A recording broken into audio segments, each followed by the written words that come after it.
सावन का महीना आ गया था। चारों तरफ हरियाली छाई हुई थी। रमेश रोज की भांति रेलवे स्टेशन के बाहर यात्रियों का इंतजार कर रहा था। रमेश एक कूली था। दिन भर लोगों का सामान उठाकर जो 100-200 रुपए मिलते उससे जैसे तैसे अपना घर चलाता था। रमेश का बेटा श्रवण अभी 15 साल का हो रहा था। अपने नाम के अनुरूप श्रवण बहुत ही समझदार और माता पिता का बहुत आदर करता था। श्रवण भली भांति जानता था कि उसके पिता कूली हैं, जिस कारणवश उसके घर में पैसों की तंगी रहती है। इसीलिए श्रवण अपने माता पिता से कभी कुछ नहीं मांगता था। सुनीता, हमारा श्रवण हमसे कुछ भी मांग नहीं करता। जैसा खिलाए उसी में गुजारा कर लेता है। आप बिल्कुल सही कह रहे हो जी। हमारा श्रवण बहुत ही समझदार है। अच्छा, तो अब मैं काम के लिए निकल रहा हूँ। श्रवण को इमरती बहुत पसंद है ना, शाम को लेते आऊंगा। उसी समय श्रवण भी वहां आ जाता है। बाबा, आप इमरती लाओगे? फिर तो रात को खाने का स्वाद 2 गुना हो जाएगा। हम तीनों मिलकर इमरती मिनटों में चट कर जाएंगे। हाँ मेरे बच्चे, चलो अब मैं काम पर निकलता हूँ। रमेश काम पर चला जाता है। जैसे ही रमेश रेलवे स्टेशन पहुंचता है, उसे एक बड़ा सा परिवार दिखाई देता है, जिनके पास ढेर सारे बैग थे। वो उनके बैग अपने सर और हाथों पर रख लेता है। इतना बोझ रमेश के लिए बहुत ज्यादा था, मगर वो धीरे धीरे आगे बढ़ता है। तभी अचानक एक गाड़ी उसके सामने आ जाती है और वो अपना संतुलन खो देता है और गिर जाता है। आसपास के लोग उसे तुरंत अस्पताल लेकर जाते हैं। हमें माफ कर दीजिए, इतने भयानक हादसे के कारण आपकी आंखों की रोशनी जा चुकी है। डॉक्टर ने कहा तो रमेश परेशान हो जाता है। हे भगवान, ये कैसी परीक्षा ले रहे हो आप हमारी? सब कुछ अब कैसे होगा? श्रवण की पढ़ाई, घर का राशन। आप शांत हो जाइए, इतनी चिंता मत करिए, भगवान सब अच्छा कर देंगे। रमेश को सांत्वना देते देते सुनीता खुद रो पड़ती है। माँ, हमारे साथ ऐसा क्यों हो रहा है? बापू की हालत मुझसे और नहीं देखी जाती।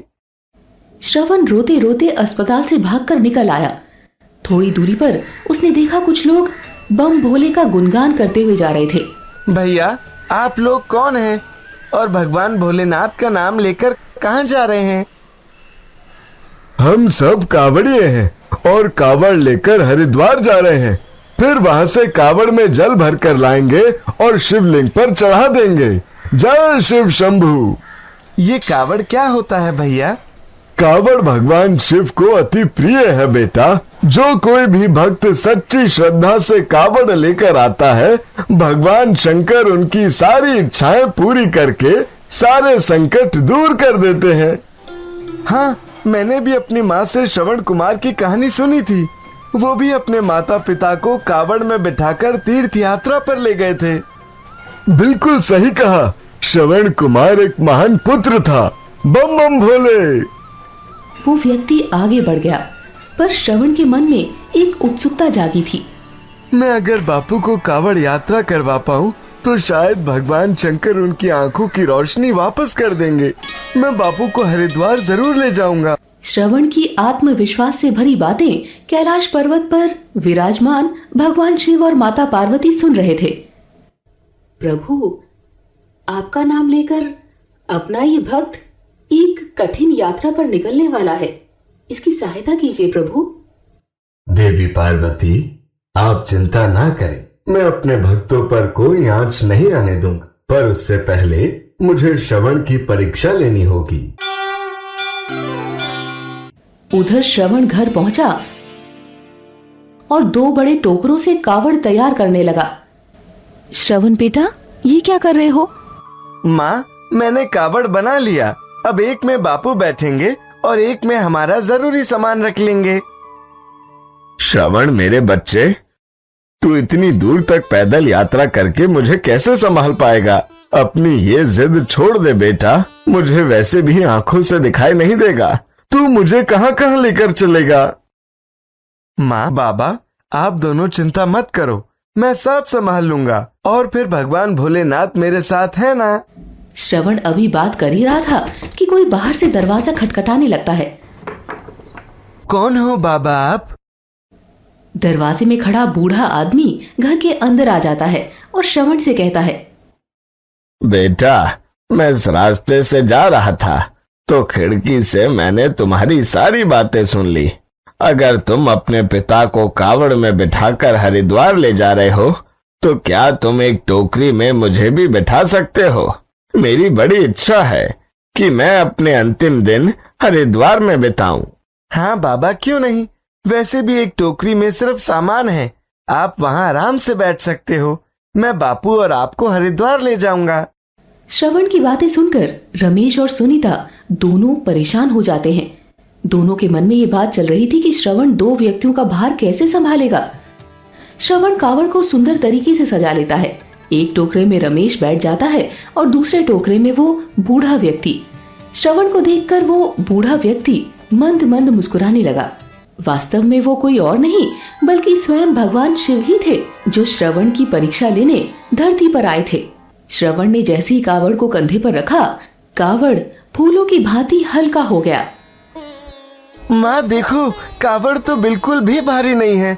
मैं आराम से पहुँच जाऊंगा और जल्द ही लौट आऊंगा।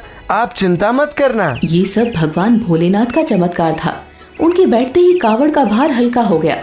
श्रवण आराम से पूरे रास्ते ओम नमः शिवाय का जाप करते हुए अपने पिता और उस बूढ़े व्यक्ति से बातें करता हुआ आगे बढ़ता रहा।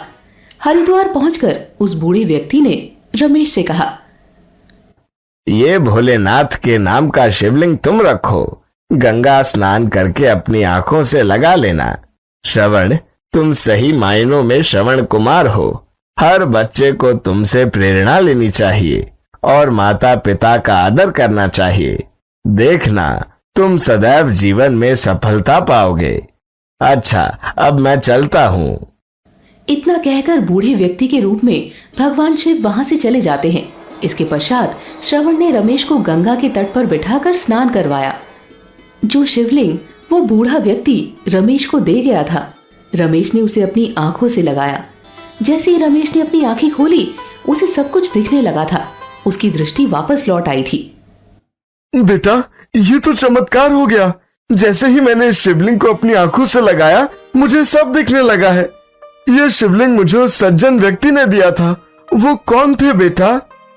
ये क्या कह रहे हो आप बाबा? मुझे प्रतीत हो रहा है कि वो बूढ़े बाबा सचमुच भगवान शिव थे। वो जैसे ही कावड़ पर बैठे, वैसे ही कावड़ फूल के भांति हल्का हो गया।